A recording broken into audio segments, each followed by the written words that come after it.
I'm engaged. How do I get married? I'm your host, Kevin Dennis. In addition to leading the charge at Wedding IQ, I also run Fantasy Sound Event Services, a lighting and entertainment company based in Livermore, California, that I founded over 35 years ago. Each week on this podcast, we'll explore a new corner of the wedding planning so you can prepare for your I-dos without the stress. From budgeting to booking vendors to day of drama, let's talk smart wedding planning.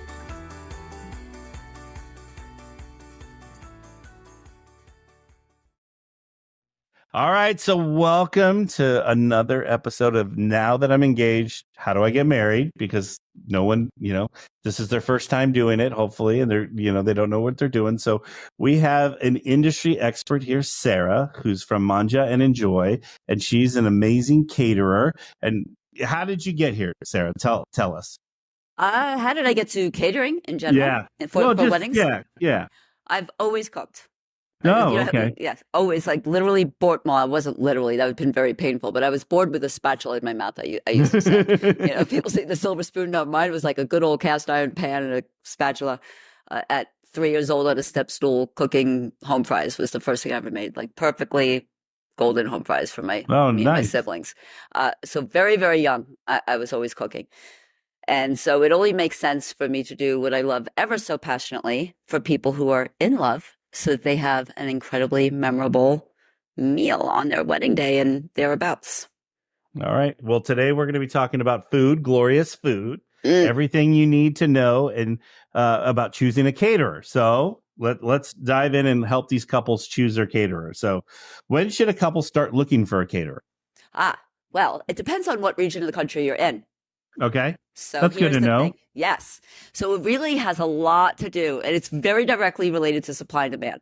If you live in an area where there are lots of caterers, then your lead time may not be as long. You're going to be fine because the supply is there, right? It meets the demand or even greater than the demand. So somebody might be like, hey, yes, I can help you in 3 months. We could do the whole shebang. Other areas where the demand is higher than the supply, or at least the good supply, then you may have to contact the second you get engaged.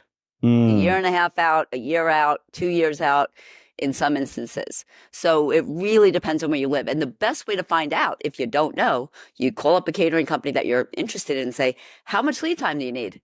How far is your calendar booked out? We're just got engaged. We're going to talk. And they may be like, book it now, or they might say, don't worry about it. You're fine. Take your time. Think about everything you need. Come up with your budget and all these other things, and then give us a call. So that's what I would do. Okay. All right. So is it normal? Like, walk me through the process of hiring a caterer. Do we do a tasting first? How do we get to where we give you money? How's that? Okay. Love that question. I would definitely, first of all, go to their website. Okay. Right. So you want to see what they're representing. You want to see if it matches anything having to do with you, if not everything having to do with you. So if their website speaks to you on the level of the food itself, their story, their mission, their ethics, does it match yours? And their capability, their reviews, of course, as well. So then you look at their picture first before reaching out to them. And there are a lot of wedding sites that list a bunch of different services of caterers, like, oh, here's 100 caterers for you to choose from. And if you hit that button that sends, hi, we're getting married on so-and-so, we'd like to hear more about your packages. And it goes out to all of them. And you've given no information really other than maybe a date or a place or maybe a bracket of 50 person guest list differential of how many people are going to be at your wedding. But 0 to 50 does not really give you an indication of how many people are there. Neither does 200 to 250. So I would say get personal with what they're putting out there. See if it matches. Make a list of those that stand out to you. See if they have pricing listed anywhere, because some have it on their site. Some people give you a range in their FAQs, just to make sure that they're within your financial comfort zone, right? If they're completely out of the loop, then don't call them. Don't waste your time or their time. If you're looking for $50 a head and there's 300 a head, you're not going to necessarily call them for any reason. And then start making a plan. Like literally put in a calendar. I'm going to reach out to these people on this day, this day, this day. It could be by email. Find out what their preferred method of contact is. Do they Okay. want a contact form on their site? Do they want a phone call, a Zoom call, an email? And if they don't respond immediately, drop them. End of Yeah. story. They're not going to be there the way you want them on your wedding day. I love that. Drop them. Mic drop. All right. So now we've got to the point where we have a handful of caterers we want to look at. So what are questions we need to ask these caterers to kind of narrow down? Then I think maybe a two-part question to that. We should probably, what information should we know about our wedding before contacting the caterer? So excellent two-part question there, okay. Kevin. That's why you're the man. All right. So what you do need to know is, when is your wedding? Where is your wedding? If you haven't chosen your venue yet, I have to say, as a caterer, that's almost a good thing. And I'll tell you why. Okay. And approximately, what is your desired guest count? You may not have your full guest count completely spelled out yet. And that might be a good thing too. You may not have sent out the save the dates yet, because we're going to end up talking about how guest count really has a big impact on your caterer choice. Okay. So the things you would need to know are definitely about what you love to eat. Like, a good caterer will ask you, first of all, they're going to ask you, what are your 3 priorities to your wedding? And if food is in there, I'll continue a conversation with a couple. If food is not in the top 3, I end up suggesting they call somebody else. Oh, and why? Because in the nature of what we do in our company, it is very specialized and unique to the couples. And we have just ridiculously delicious food. So we want the people who really care about food to call us. If they just want to feed people, there are so many people who are willing to just feed people. Like, you want your people fed, no problem. If it's not a special menu or a special region of the countries or different countries that you want represented, if it doesn't fit our MO, then then you're most likely going to end up wanting to call somebody else, and I'll refer people for you. Yeah. So it's good to have that information, the basics. What do you love to eat? What do you want represented at your wedding? Where is your wedding? What time of year is your wedding? If you haven't had a date or a venue yet, what are you thinking? And if you do have a venue, very important to find out, is there kitchen facility? Are there kitchen facilities on site? I guess you need to be able to cook food, huh? You do. Well, unfortunately, a lot of wedding food is wedding food because you can't cook on site, and people bring over stuff in hot boxes they've made the night before. It's kind of typical wedding food. Bless their hearts. But having that information before you lead in, and if you're working with a wedding planner, the contact information, any other wedding professionals you've already hired, please have that information, because perhaps your caterers have worked with them before, and that's important for the caterer to know. And then if you're doing it yourself, so some caterers are happy to work with doing it yourself couples, and some aren't, such as myself. I hate to say it. I do require a wedding planner of some sort on the wedding. Yeah, because I feel like caterers, when there isn't a planner, become the de facto wedding planner. We are the de facto. Yes, that is a lesson, and that's not learned. Yeah, and you're the caterer, not the wedding planner. Right. All right. So how do we determine a catering budget? Well, sorry, I didn't get into what question should you ask your caterer. Oh, I'm sorry. That's my bad. Go. No, it's not at all. No, let's get back to the questions, and we'll come back to this. So the questions. One of the most important questions you want to ask your caterer is, how many weddings do you cater in a weekend? Oh, okay. And that's exactly what all my couples say to me when they say, oh, I never thought of that. So you call a company and they say, oh, we're happy to do your wedding. No problem. We do this all the time. And then you're like, okay, well, how many weddings do you do on a given weekend, or that weekend, if it's a popular weekend? And they say, 5 to 6 to 8. And you say, how many executive chefs do you have in your company? That's a good question. Mm-hmm. So in our instance, we only do 1 wedding a day. We will not take on more than 1, because I will be on site. And so that's the kind of thing you really want to know. I know of a catering company, I would never in a million years mention names, who went to the Cumberland Farms, asked the person behind the counter and said, what are you doing on Saturday? We need help. Oh my gosh. For a wedding. Never been at a wedding before, never cooked for a wedding before. We just need you there. and put them in the kitchen on the wedding Oh, day. geez. People That's a have little hired scary. me. Yes, they've hired me without knowing who I was and said, "Can you be the head chef at a wedding? I've got 3 weddings that weekend, and the other 2 I could bounce between, but this one's too far away. Can you be the chef?" I was like, "You've never worked with me before." Yeah, They're you like, don't "It's even okay." know. I'm like, "It's okay. Okay, well, fortunately, you got somebody who knows what she's doing, but can you imagine?" Yeah, yeah.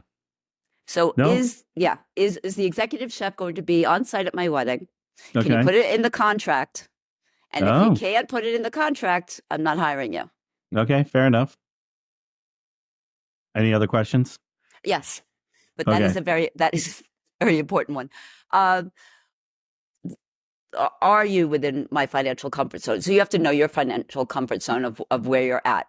And it's kind of like renovating a kitchen or a house. Like you have a projected budget of $100,000, but you know that there's going to be another $25,000 on reserve because the plumber, the electrician, the zoning board, all of that happens. The same thing with weddings. So very important to kind of like research that and also figure out where you are in the country because the pricing is so different. But we'll get back into more about budgeting then. Okay. I would say, can you ask the questions? Can you do something unique for us? Are you only package ABC? Are you cookie cutter? Or can you customize our experience? Now, the past Mhm. 10 or 15 years, it was very important to give people package ABC. But now, because especially with this new generation coming up, people are looking for unique experiences that represent who they are. Many of them have met over the last 4 years when things were kind of happening. And it caused a different kind of relationship with food as a result. And therefore, they want a different representation of food at their wedding, whether it's Mhm. something representing their families or it's elevated comfort foods that made them really happy during those times that they really bonded over, or because they could only go to each other's family's house and they were going by grandma's or mom's recipes or whoever it might be. Um, and that caused a particular union for them. Can you do that for us? And if the person's like, well, I'm really actually a very high end caterer, or I only do, chicken and waffles, biscuits and gravy, and you want borscht, and I've never made it before. The question is, are you willing to make it for us? Are you willing to explore and expand your horizons to do that for us? So I kind of love that you could ask a caterer that. You don't have to write them off. You can give the caterer the opportunity to be like, I'll step up to the plate. We got a year before your wedding. I'm going to learn how to do it. Yeah. So can you represent us, Yeah. flavor wise, menu wise, and can you customize it? I think is another thing. Other things to ask are what's included in when you're giving me a price. What is included? Because that's really important. When people say we're having a wedding for 150 people, how much is going to cost? It's like, oh my gosh, there are so many variables. Yeah. Yeah. So know what you want. Ask the caterer what style services they like Oh, as okay. opposed to what you like. Ask them what they like and why. Now, as a caterer, it may be very easy to do buffet service Hmm. as opposed to plated or family style or stations, right? But you ask them what they like and why. It'll tell you a big story about the caterer, I think. Mm. For me, for example, I really, really love family style, but that's Hmm. because of the relationship with food. It creates conversations and you get more food that way too. I know you do. You do. So, yes. People seem to forget that, but you really do. They really do. And the price should reflect it as well. Ask them what are the cost differences for the different services because food stations may require chefs behind each station, which means you may have to have, if there's 6 stations, you may have to have 6 chefs as opposed to something that's being executed and plattered or plated out in a kitchen Yeah. hand or in a kitchen only requires 3. So that can affect costs. But then again, you might want the experience of like, hey, we're going to the street fair over here at this part of our wedding, and we're going over to the wild boar being roasted before our eyes on the other side. So yeah, so that kind of a thing might have an effect. You ask them, what else can you handle? Do you just do the food? Do you also handle rentals? Do you handle any planning services? Do you have in-house planning? Do you have in-house decor? Do you have in-house installations around your food displays? Can you rent specialty items for us or specialty entertainment when it comes to serving out the food, which is becoming a very big trend right now. So I that's did not coming know. for I the can't next wait. 10, 15 years. Oh, it's very exciting. So those are some things to ask. Can they meet my ethics. Let's say you're a vegetarian, or you really Mhm. believe in sustainable local farms, or I have 1.5 million allergies. Can you help me without giving me steamed bland zucchini over some bad rice pilaf? Like, Mhm. can you make something happen to accommodate not only my dietary restrictions, within the couple, but also our family members or things like that? That's really, or ethnic, religious, and cultural Mm. dietary restrictions are really Which are important to ask important. about. Yeah. Yeah. Absolutely. Gone are the days when you'd see all the memes about chefs being angry in the background because people are like, I'm vegan and I want an omelet. Like, okay. Right. So here's the thing.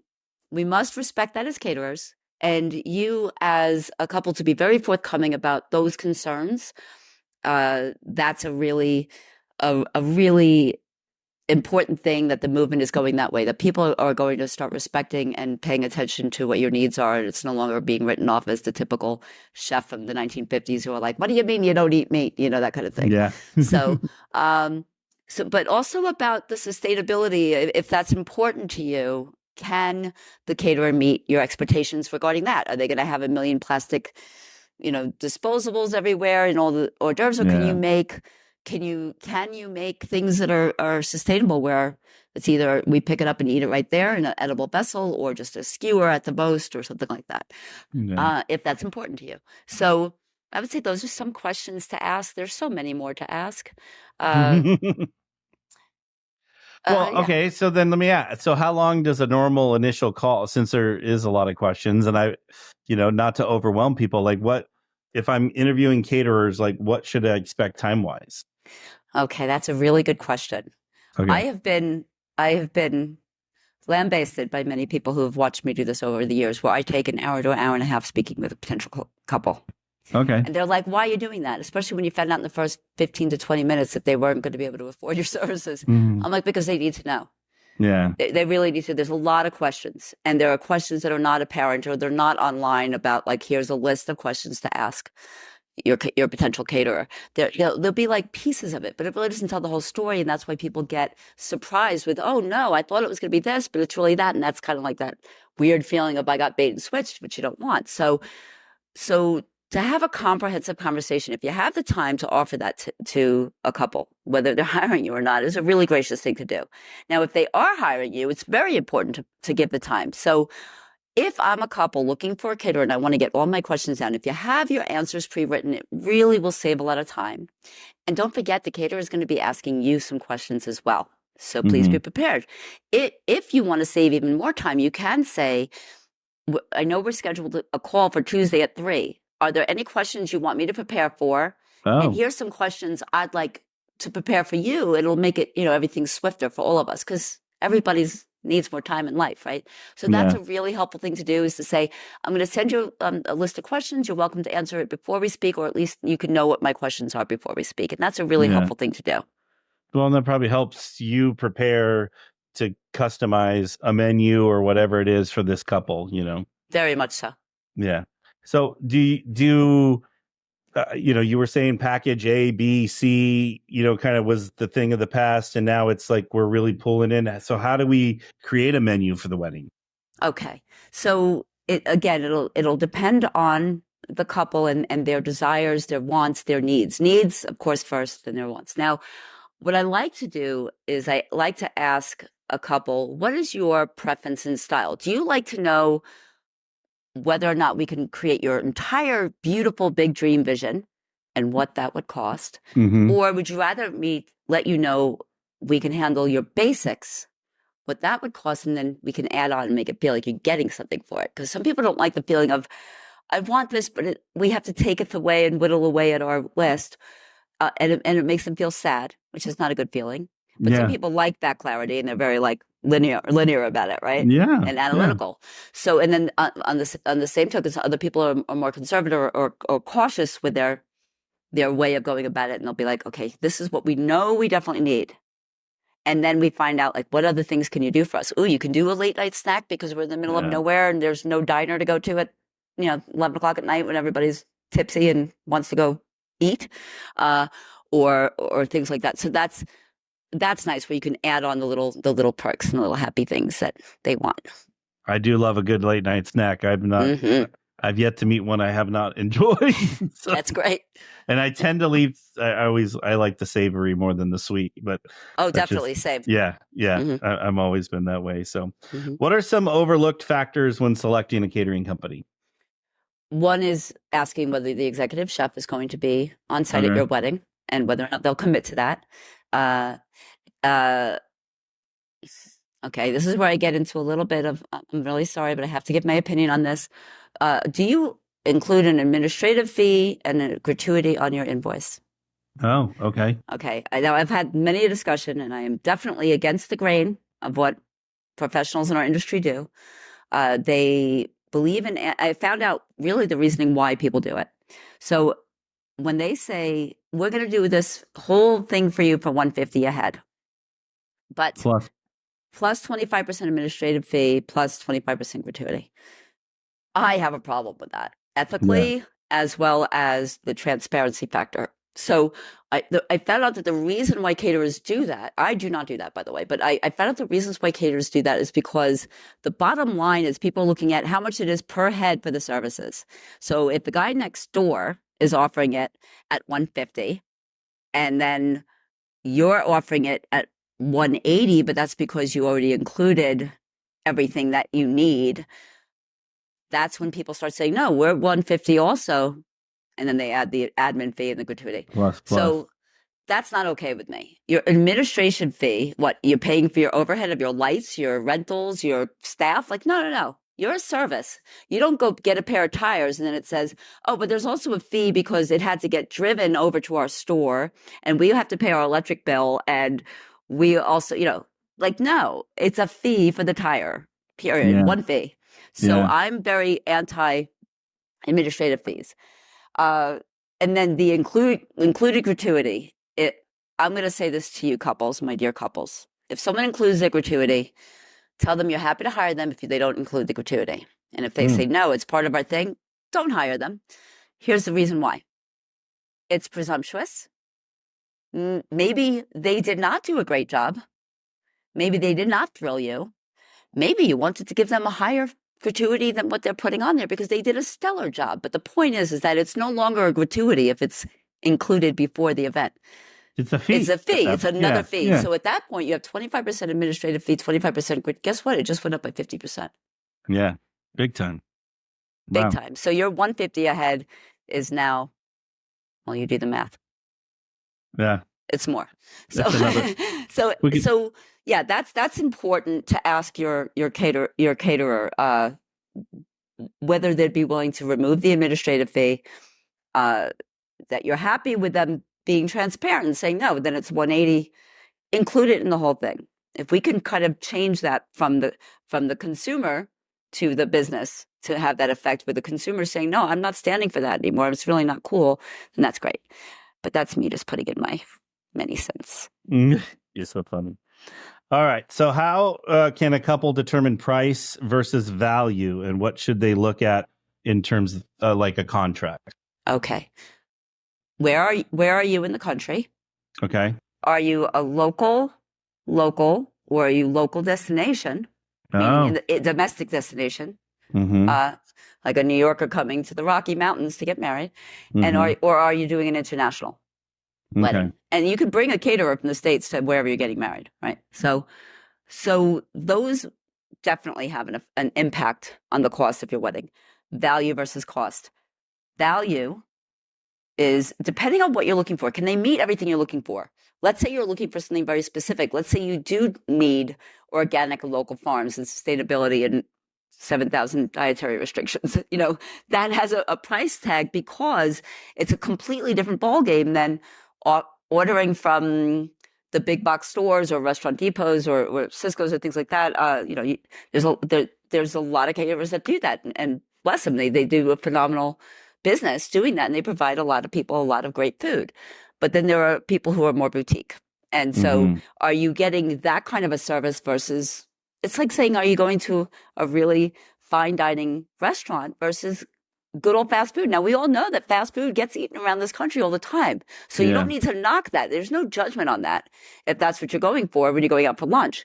But then there's a place where you might be paying $250 a head for lunch, right? Yeah. So what are you looking for? Everything is relative as far as value and what you're getting. Now, if someone is just saying, well, the company next door is charging this, so I'm charging it too, but your services are completely different, then that's not justifiable. So you look into what you feel is worth what they're asking for. And if you have a question as to why they're charging what they're charging, ask them. Yeah. Ask them why. Are you looking for the experience that they could provide you and it costs this much? Then guess what? There's a reason why they're mostly, for the most part, there's a reason why they're charging that. It's because they're providing you with their service, not just food. So look into what they've done and what their professional history is. Reviews, of course, definitely, like verified reviews and testimonials from other people. And guess what else you can ask them? Can I have the phone numbers of certain couples that you've done over the years? Yeah. And say, can you call them? Now, my couples say, of course, you can have anybody call me. That's great. Yeah. They should be able to call anybody. So it's sort of like if you're hiring somebody for $15, $20, $30, $40, $50, $70, $80, $100,000, the catering costs can range all over the place. That's like paying a serious salary to somebody. You would do a background check on that person. You would call their references, right? Do the same thing with your catering. You're buying several cars or half a house or land somewhere with your catering costs sometimes. Yeah. No, that's crazy. It's a big investment. It really is. So how does a couple get to the menu, like selecting the food that they're going to serve on the wedding day? Like, how do we get there? Well, the fun part is that a good caterer will ask you, the couple, a Q&A. What do you like to eat? When you go out to eat, what are you eating? Where do you go? Do you go to certain restaurants? Do you go to tapas places? People always think I say topless. I'm saying TAPAS. Tapas. Do you go to tapas? If you're eating at a topless place, I don't know. Yeah. But what do you like to order there? What makes you happy? What is your go-to? And do you want those kind of things represented at your wedding? And they may say, yeah, well, this is where we go. But actually, for our wedding, we want to make our families and friends really happy. And we know that they're coming from certain regions of the country and they're going to look forward to this kind of thing. Or we're going to fuse our two family cultures together and we want something that represents that. So that's a really fun thing to talk about food. That's why it's not ABC cookie cutter packages anymore. So you get to the point where you ask them, well, are there certain, at least general price range packages regarding the services, like a welcome station, a cocktail hour? Cocktail hour is a huge variable. You can have a very extensive cocktail hour or a minimal one.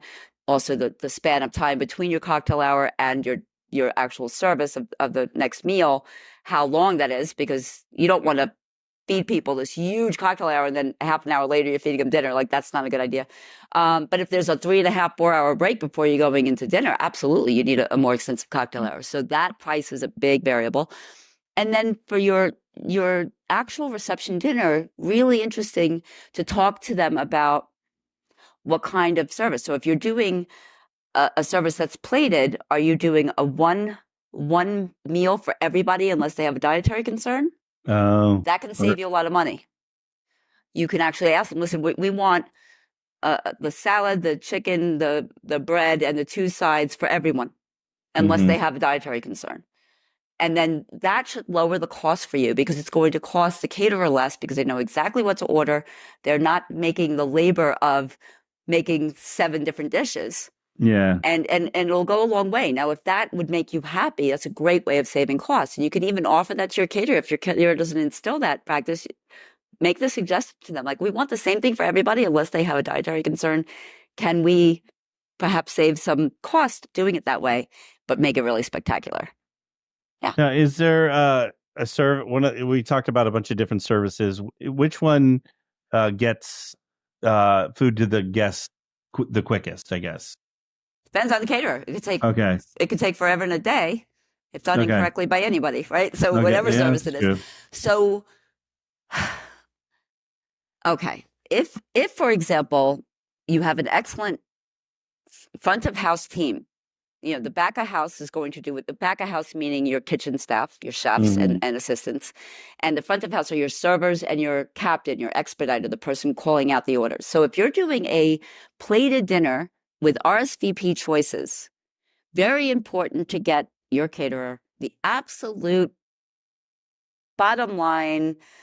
This is not going to change table layout, names, and what people have ordered. They must have that information before your wedding. If it changes the day of, have somebody let the caterer know so that Aunt Mary's not getting something she did not order at all, right? Yeah. But anyway, so if you're doing a plated service with RSVP choices and you have an excellent team, staff-wise, both back in the kitchen and in the front serving everybody, it can be done very rapidly. You can serve 200 people in 17 minutes if done correctly, right? You don't really want to go longer than that, ideally. But in some cases, if you're very relaxed about it, you're like, listen, don't worry about it. No one's going to get insulted because they're not served at the same time that table was, and we're going to have a feud because you served that person before you served me. That means I'm lower on your totem pole. If that's not going on, it's more relaxed and more casual. And you say to them, listen, don't worry about it. Just as long as it comes out hot and delicious, that's all that matters. Then that's a great relief to both yourself. You're not worried about people, as well as to your caterer and the team. They're not as pressured to feel that on.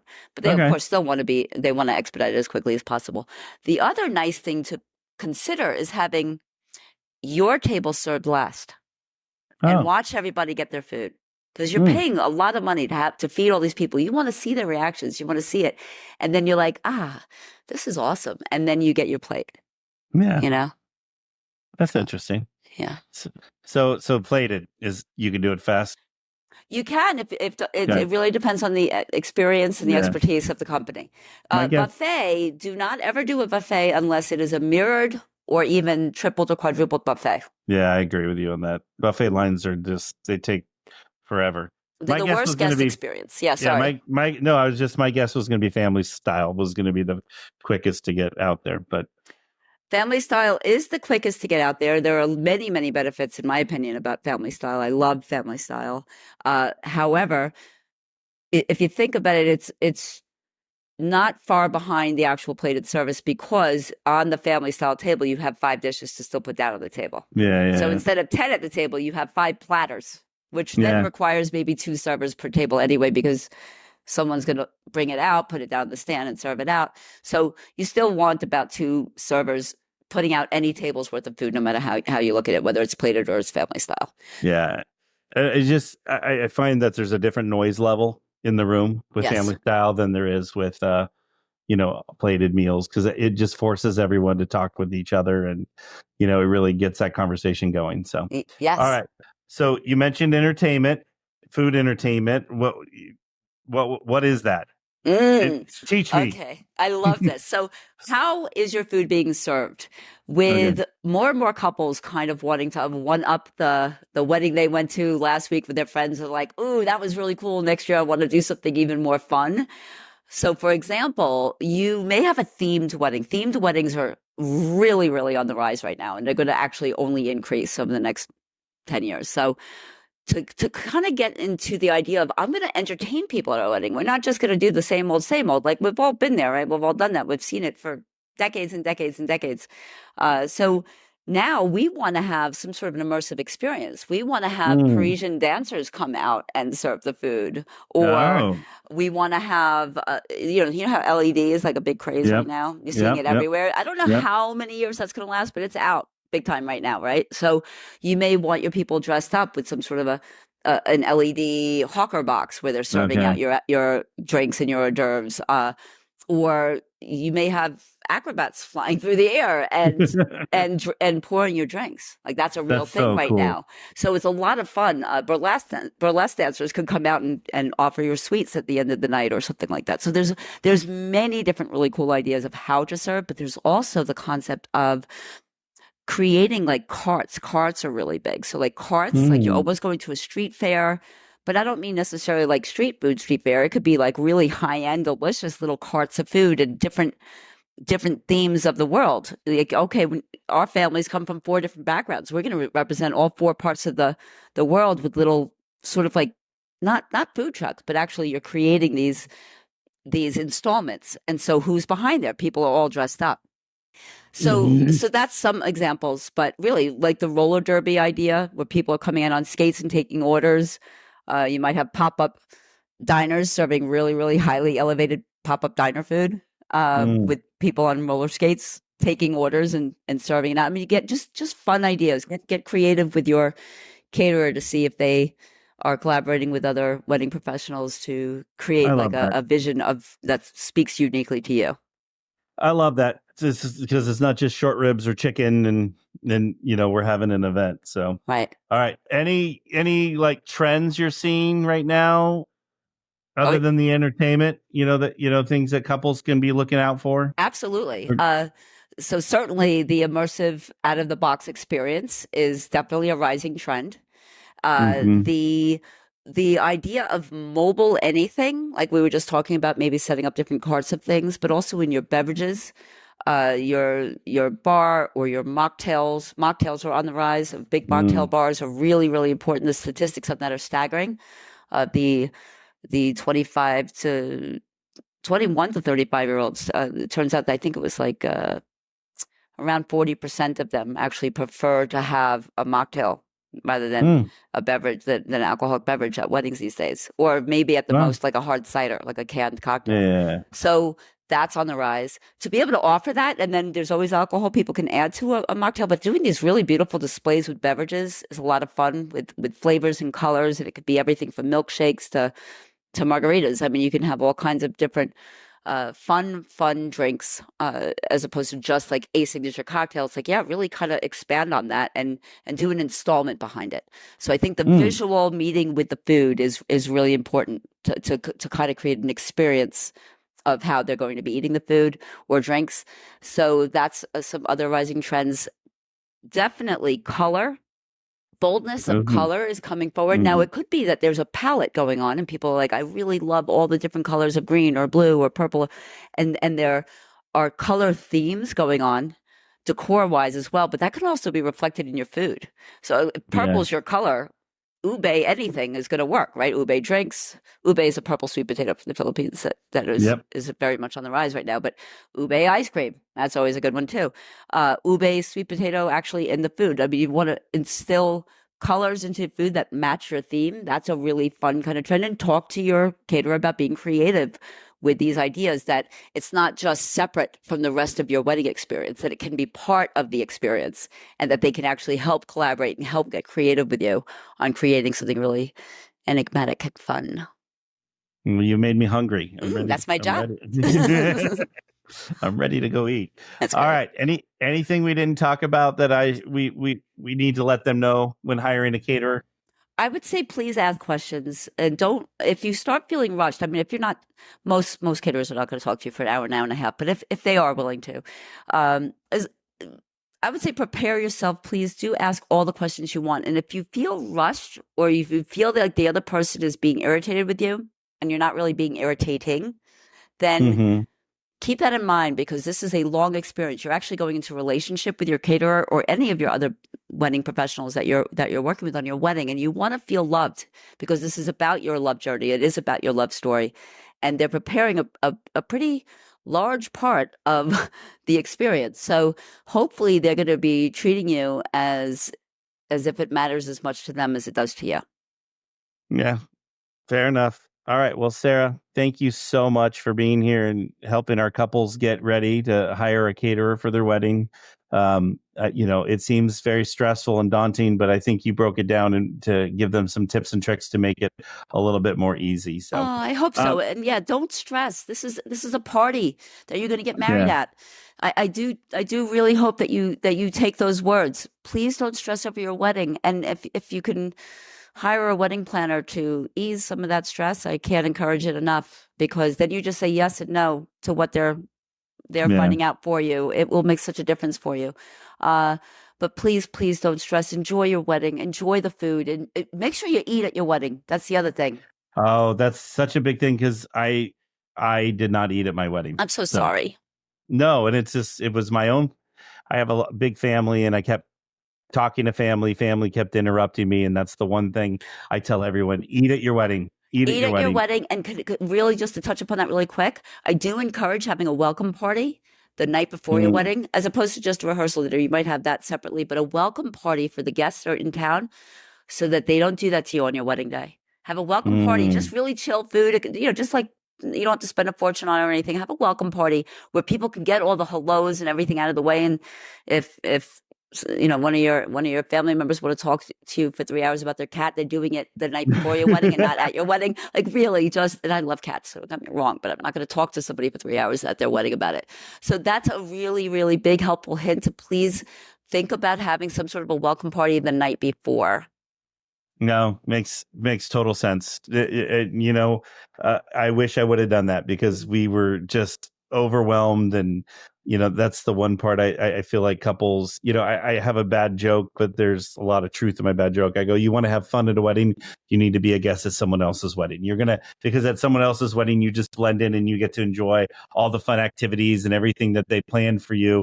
Where at your wedding, you're the stars of the show, and your time is occupied by everyone wanting to take photos with you and all that kind of stuff. So I'm a big believer, the more like go join your cocktail hour, go, enjoy. The more you can enjoy the wedding, the better it is for everyone. Yes. And in fact, do plan your food elements to be while you're attending. If you're going to do photographs right after the ceremony because you didn't do first looks, for example, make sure that the caterer has made a beautiful couples platter for you that has everything that you're offering to your guests, and make sure the photographer grabs pictures so you see how everybody else, enjoyed the experience of what you didn't get a chance to see. So things like that. Just please do enjoy the process and try not to get stressed and get what you want. Get what you want. Make sure your top 3 priorities are met, and the rest you can figure out frugally. I love that. Love it. Well, Sarah, thank you so much for being. Oh, wait, I forgot to ask you the question. Favorite part of a wedding? We need to know. The sounds people make when they eat the food. When they see it and then when they eat it. That yummy, yummy, yummy sound when they're like so happy. That's when you know you did a stellar job. When you could hear it. It's yummy. It's a yummy. It's a yummy feeling for us. I love it. All right. Well, Sarah, now officially, thank you for being here. We appreciate all of this stuff. And how do people connect with you if we want to hire Sarah to do our wedding? You can go to Mangia and Enjoy, Mangia, which means eat in Italian. Mangia and Enjoy. Eat and enjoy. That's all you got to do when you bring us in. Well, that's all we need to do. Yep. All right, Sarah, thank you so much. We appreciate it. Thank you very much. I appreciate you for everything you do. Thank you. I appreciate it. Okay. Thank you. All right. Bye. Take care. You too. Okay. To our listeners, thank you for tuning in to another episode of Now That I'm Engaged, How Do I Get Married podcast, brought to you by Fantasy Sound Event Services. I hope you've enjoyed listening to this episode. Please get in touch with me if you have a topic you would like us to cover, or if you are struggling with your wedding planning. Please be sure to submit a question at podcast@fantasysound.com. I encourage you to check out our other episodes on Apple, Spotify, or wherever you listen to your podcast. And if you're a fan, we'd love if you would subscribe to the podcast and leave a review. It helps others find our podcast so they can learn from our guests too. And to everyone listening, happy wedding planning.